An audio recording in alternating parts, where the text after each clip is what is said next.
Welcome into the Wiltfong Whiparound with Steve Wiltfong. We are live. Today is Thursday, October 16th. I am your host, Josh Newberg, and let's get to week 8 because I want to know what kind of drama are we in for this weekend. I can only imagine. All right, so today, this video, we're going to get into a lot of recruiting talk. We are going to cover some big visit weekends in Athens, South Bend, Tuscaloosa, and more.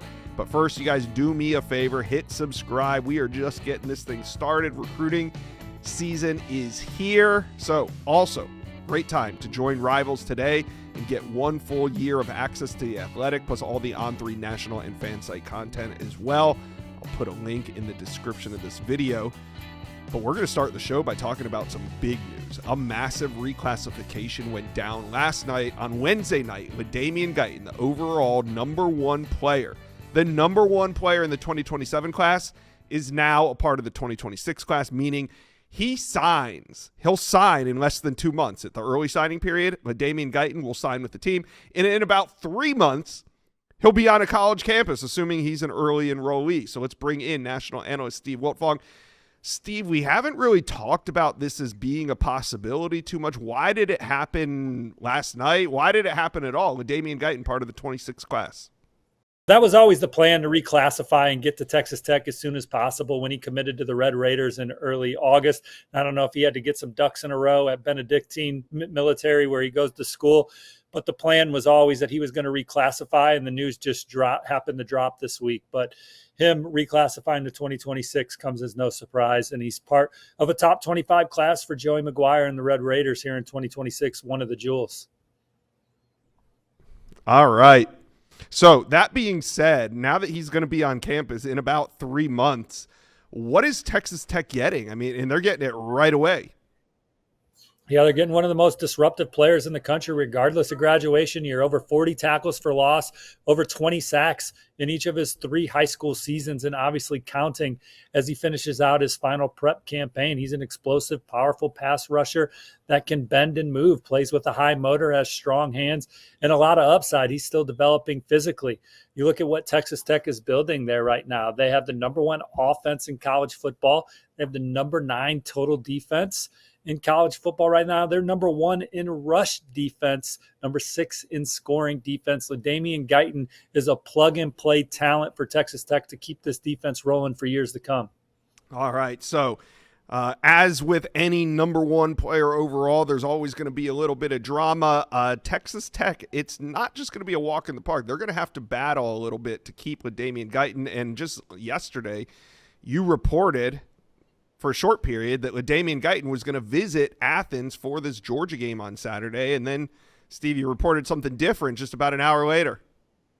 Yeah, it was in the plans for him to be at Georgia this weekend to watch the Bulldogs host Ole Miss, but Texas Tech will get him back to campus next weekend for the BYU game, and he will not visit Georgia this weekend as planned per his manager. Now, the Bulldogs are not going to stop recruiting with Damian Guyton. As we know, Kirby Smart flew a helicopter out to see him a couple weeks ago when he was on the road. He'll remain a priority for the Bulldogs. South Carolina and other programs continue to try and stay alive for LaDamian Guyton, but he's committed to Texas Tech. The Red Raiders poured a lot into that recruitment, a modern recruitment, obviously. But Joey McGuire and this coaching staff have a lot to stand on the field with the way they're playing. They're a team that's trending towards the college football playoff this year. They're the favorite to win the Big 12. And he's built a connection with a lot of their recruits. 5-star offensive tackle Felix Ojo, 5-star defensive lineman Jalen Brewster, Adrian Redmond. He's built a bond with them. He's already attended 1 game in Lubbock this weekend. But look, there's a lot of people vested in this recruitment from Texas Tech. From the athletic director on down. He's feeling the love from this Texas Tech program. Obviously, they made it a heck of a financial opportunity for him to come. They have a lot of support in that regard, and he is not visiting Georgia this weekend. We'll see if he takes any visits before it's time to put pen to paper. But he is excited about his future at Texas Tech, and he will be in Lubbock in 2 weeks for the BYU game. At least when it comes to recruiting, Texas Tech is part of the new bloods. They now have 2 5-star commitments in that 2026 class to go along with Felix Ojo. I think actually we're going to have Felix Ojo on this channel on Saturday. We're going to do a little interview with him. But now LaDamian Guyton joins that class. Texas Tech fans How are you feeling about the latest news about LaDainian Guyton reclassifying? What does it mean? Talk to us, comment section below. Let's talk a little Georgia recruiting. We got elite recruits in Athens as a top 10 showdown with Ole Miss is on tap. Some emerging names. Georgia, they missed on Jared Dowdy, the offensive tackle to Bama, so UGA still looking for some help in the trenches. They're bringing in a JUCO offensive tackle this weekend, Steve. Yeah, Jermaine Mitchell will be in town. Georgia offered in early September, and obviously with their pedigree, the way that they developed their offensive linemen, and the magnitude of the program, the Bulldogs already come into the weekend in really good shape for Jermaine Mitchell. If they're on the gas in this recruitment, you feel like they got a great shot to add him to a class that already ranks number 2 nationally. All right, another emerging name, another September offer to Cali corner Rajon Duncan. Who's in it for him, and can Georgia pull him from the West Coast?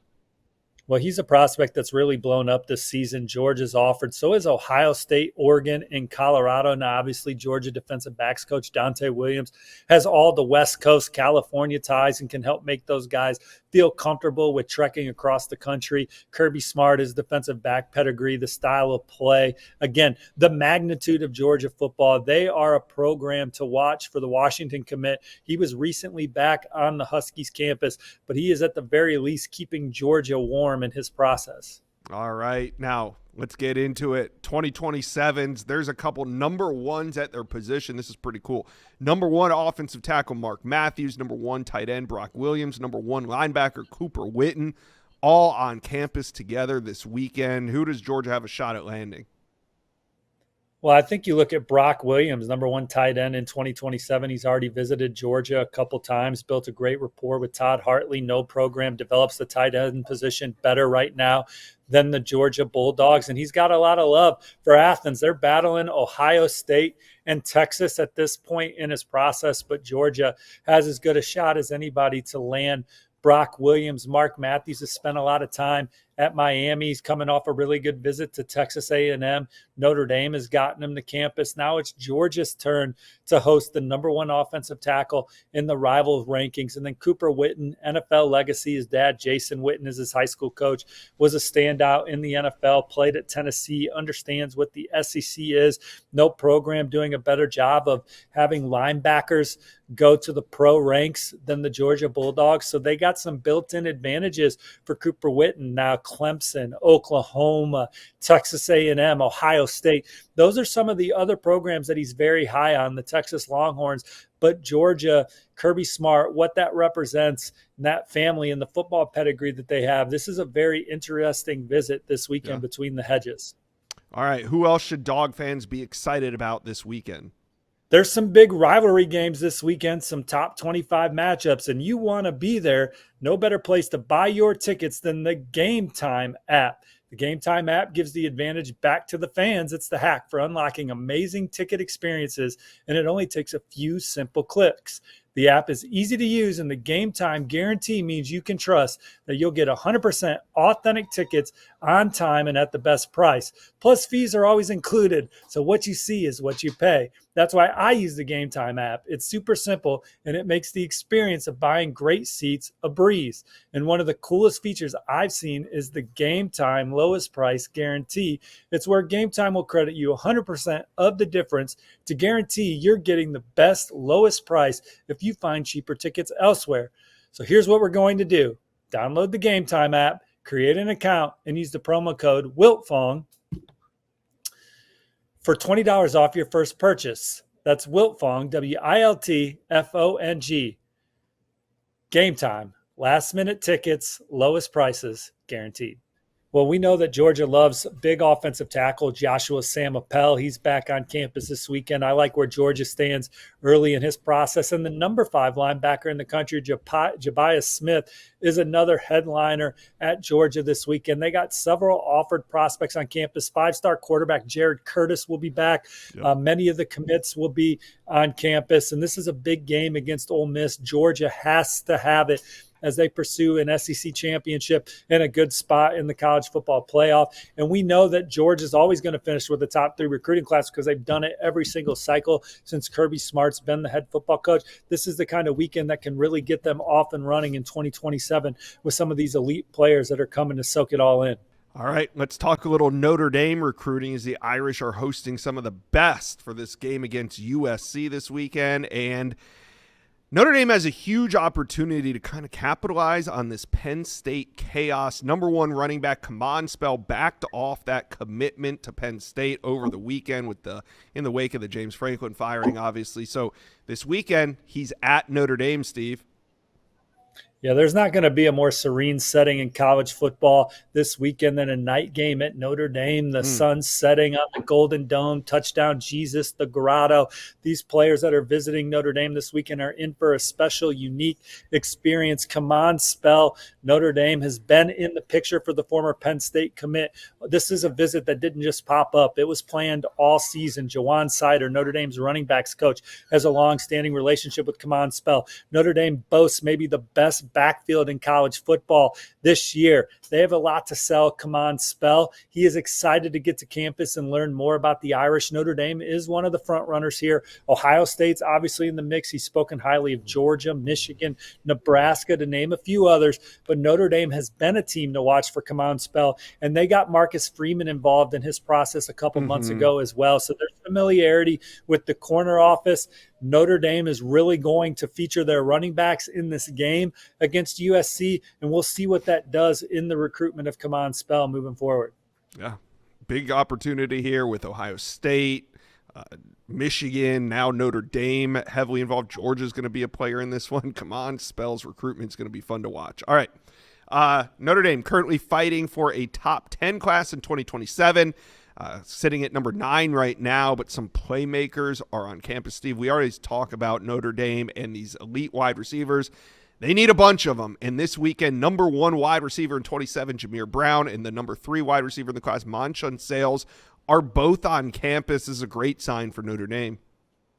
Yeah, Jameer Brown's going to be an incredibly tough flip from Ohio State, committed to the in-state Buckeyes, but he does play his high school football at the same school that Marcus Freeman once starred. He's probably sees Marcus Freeman's picture on the wall every day. He is in the building. So Michigan will try and make a run, or Notre Dame will try and make a run at Jameer Brown, but that is going to be a tough flip from Ohio State. Manshun Sales, this will be his second game day visit of the fall at Notre Dame. What a cool day for Manshun Sales. He is going to be at Michigan for their noon kickoff against Washington. Then he's going to hop in the car, head down the South Bend, and check out Notre Dame USC. I think he's having as cool a Saturday as anybody in the country. But Notre Dame is a program that's been on his short list, but on the back end. You know, programs like Alabama, Ohio State, they're front runners. LSU, Michigan have spent some time near the top of his list. Indiana surging after a big win at Oregon, showing that they can win on the biggest stage.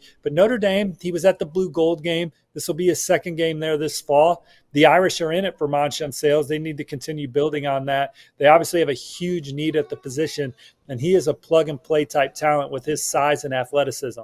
All right. What other big name recruits are you expecting to visit this weekend?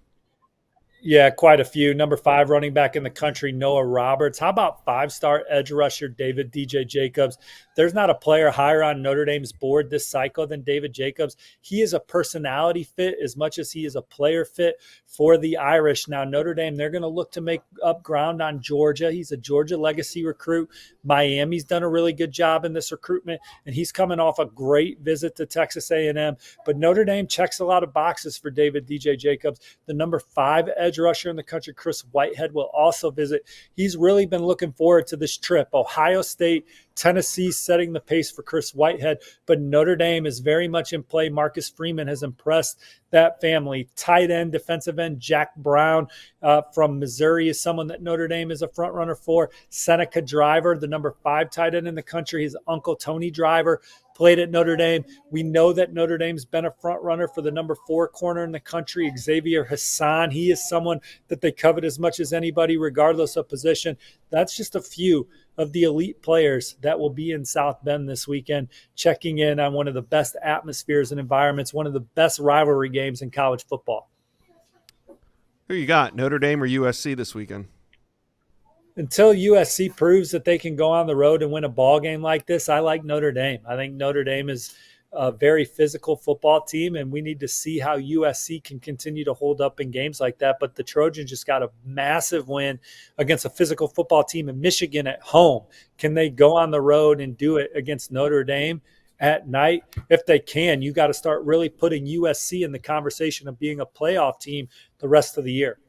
All right. I took USC in our office poll. Trey doesn't like when I vary my picks. He thinks that's cheating. I like to have an array of picks, but I'm going to stick with USC for this one. All right. Let's talk a little Alabama recruiting. A number 6 Crimson Tide have a big matchup in front of them this weekend as Tennessee comes to town. Some big flip targets on campus that we got to talk about. Steve, they're all on the defensive line. It goes to show you what Alabama's looking for down the stretch here. UGA commit Corey Howard, Mississippi State commit Caleb Morris, Arkansas commit Cameron McGee. I'm just going to go out on a limb. They probably don't have room for all these guys. So who's a priority amongst this group? Well, this segment of the Wiltfong Whiparound is sponsored by your favorite cigar right now. Now, will Alabama players, coaches be smoking some cigars in the locker room around these blue chip recruits about 7:30 at night? Or is it a night game? Is this a night game? It's a night game. It's a night game about in Tuscaloosa. 10:30, 11 o'clock in Tuscaloosa. We'll see. But this is obviously one of the coolest rivalry games in college football, one that the Crimson Tide have dominated inside Bryant-Denny Stadium to date, and they will have some of the very best prospects in the land, many of them already committed, returning. This is a class that ranks number 7 nationally, but they're not done. They want to bolster the defensive line. They've been in on Georgia commit Corey Howard for quite some time right now.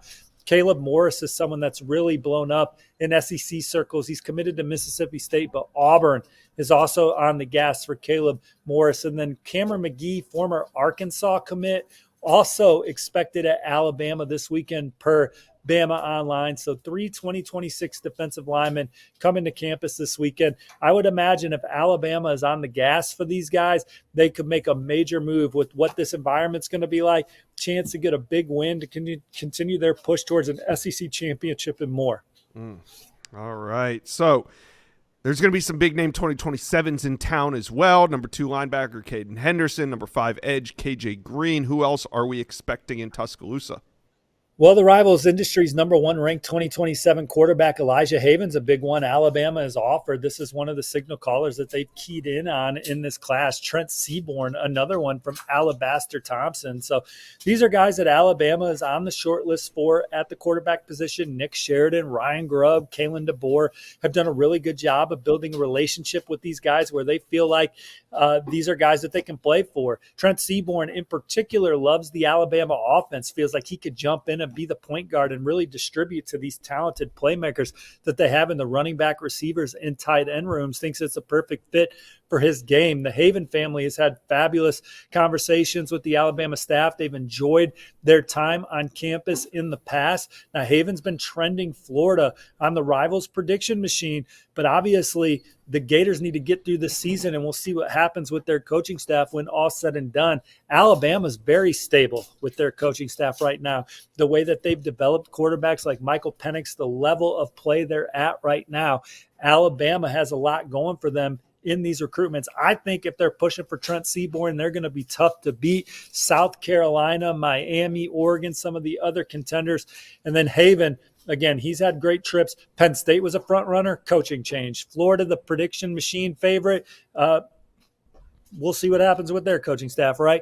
Auburn's in the mix for Haven. LSU already has 1 quarterback committed in-state in Peyton Houston. I don't know if they would land both in-state quarterbacks in the same class. So those are some of the other schools in play. So Alabama very much in the mix to land Elijah Haven and Trent Seaborn coming into the weekend.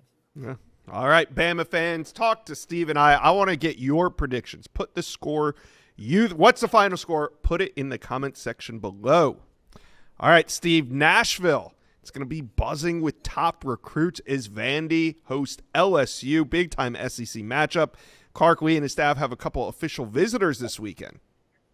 A couple exciting weekends in a row for Clark Lee and this Vanderbilt football program as they look to bounce back from the loss to Alabama and continue a push towards maybe a college football playoff themselves. They have LSU this weekend. They have Missouri next weekend. They'll have some official visitors this weekend. Bradley Brown is a safety that recently flipped from TCU to Vanderbilt. He's coming up on his official visit. The number 2 JUCO edge rusher in the country, Jalen Anderson, committed to FIU right now. I wouldn't be surprised if he's committed to Vanderbilt by the end of the weekend. That one is trending well. And I think by the time toe meets leather for kickoff for this game against LSU, there'll be some more flip targets in town that Vanderbilt is looking to add to this 2026 recruiting class. All right, Steve, who else are we expecting at Vanderbilt? Well, it's a big weekend in 2027 and beyond as Vanderbilt looks to get ahead with some top targets and continue to build some momentum on this strong run that they've had in the SEC. Rivals 300 quarterback Andre Adams is a headliner. He attended practice at Vanderbilt on Wednesday, was supposed to go to Auburn on Saturday for their game against Missouri. He will instead come back to Vanderbilt Saturday and watch the Commodores play. They are definitely one of the favorites in his recruitment. The nation's number 11 receiver from in-state, Lawrence Britt, is going to be back. He has always spoken highly of Vanderbilt in his process. They're one of the front runners. Rivals 300 pass catcher Cam Wade is going to be in town. So is Brownsburg high receiver Brandon Sharp out of the Indianapolis area. Vandy was his first SEC offer. They'll be a program to watch moving forward. So Vanderbilt hosting some playmakers, a touted quarterback, some flip targets in 2026. And then they got some defensive backs that they're excited about. Trenton Blaylock from Houston coming in. Javarius Griffin from Cleveland, Mississippi is someone that Vanderbilt got on in the summer and has already made a big impression on as well. All right. Vandy fans, LSU fans, let's hear it. Will the Door fans be dancing on Broadway, or is LSU going to go home with another win on their march to the playoffs? We'll see what happens. Give us your score predictions below. All right, let's talk a little Indiana recruiting. The number 3 Hoosiers return home after knocking off Oregon. We got Michigan State coming to town this weekend. It'll certainly be a hostile environment. Steve, Indiana is about done in 2026, but what do you make of what they have on that commit list so far? Well, Indiana has 22 commits right now, and I think when you look at what the Hoosiers have brought in this cycle, they've really emphasized the front 7 on defense. Ronell Johnson out of Blue Springs, Missouri, has all the traits to be one of the most disruptive players in the Big Ten down the road for Indiana. Gabe Hill is a force in the middle of the defensive line. Cameron McHaney, those are 2 defensive tackles that can really allow Indiana to play the type of defense they want to play. They're physical, they're quick, they're disruptive at the point of attack. Henry Ollinger is one of the jewels out of Columbus, Ohio, a 4-star recruit per Rivals, a standout running back, linebacker, special teams player on the prep level. He is going to play linebacker for Coach Bryant Haynes and this coaching staff. Indiana has arguably the best defense in college football this year. These are guys that really have a chance to thrive on the next level. Kavante Hugan and Jaden Williams are 2 more terrific linebackers. Jaden Williams, Ohio State, trying to flip, trying to keep the 6'2", 205-pound Jaden Williams home, but the quick-twitched, explosive sideline to sideline linebacker type is locked in with the Hoosiers. Indiana has one of the best, most underrated defensive classes in the Big Ten right now, already committed in the fold. Jacob Savage, another player that they landed out of Kentucky in the front 7 that Kurt Cignetti and company are very high on. All right, so as the Hoosiers push for this Big Ten championship, there's a lot of 2027 recruits that are watching. What big-name 27s will be in town this weekend? Hey, football fans, whether you're cheering on the Tennessee Titans or the New England Patriots on Sunday, October 19th, make sure to drop by the Whataburger food truck during your tailgate and get ready to bring home the W early with a hot, fresh Whataburger in hand. No matter who comes out on top, when you take your team to Whataburger, you know you'll be feeling like a winner with food made fresh and hot every time, 24/7. See you at the game, and we'll see you at Whataburger. Well, you talk about that front seven theme. This is a program that aims to have the best defense in college football year in and year out. And Roman Igwabuike out of Chicago Mount Carmel is one of their top targets, regardless of position. And Indiana was on him early, and correspondence has picked up as Indiana continues to win big games. They blew out Illinois at home a few weeks ago. Now go on the road and beat Oregon in Autzen Stadium. It is resonating with guys with guys like Roman Igwabuike, who has scholarship offers from top programs from coast to coast. Keeping coveted in-state targets home has always been a challenge for Indiana, but not any longer. Not when they can say, hey, look, you can win the Big Ten. You can play in the college football playoff. Indiana looking to get back there, obviously, for a second year in a row. Four-star safety Caleb Elkins out of Warren Central. He's been high on Indiana. The Hoosiers were one of the first to offer him. Edge rusher Jace Brewer, he likes Notre Dame, Tennessee, Michigan, programs like that. But Indiana has offered he could really see himself starring for the Hoosiers. Mason Oglesby is a tight end linebacker prospect out of New Palestine who's coming back for his second game of the season. He was at the win over Illinois. So those are some coveted in-state prospects visiting this weekend. Receiver Jahide Brown out of Louisville. Alabama's his leader. The program stopping me from predicting Alabama right now is Indiana. He was at the Hoosiers win over Illinois. He is coming back this weekend to get more time around Coach Signetti, Coach Shanahan, and this coaching staff. He loved the environment inside Memorial Stadium for the win over Illinois. He's excited to get back around this program this weekend. Indiana, also one of the early favorites for four-star corner target, Monsana Torbert out of Ohio, Cincinnati Taft High. That's another big visitor for Indiana this weekend. So the Hoosiers are expecting a lot of four-stars on campus this weekend. They're sold out for the final three home games of the year, and they're looking to load up on recruits coming to these games in 2027 and 2028. Then that gets rolling this weekend against the Spartans. Steve, we got flip targets on campus at Michigan. Sharon Moore and his staff, they got a big list of prospects coming to the big house for this game against Washington. So we know Michigan is not done in 2026. If they're going to add to this class, it's got to be flipped. So tell us who they are in pursuit of. Well, offensive line is one of the positions that Michigan is looking to bolster here at the end of the 2026 recruiting cycle.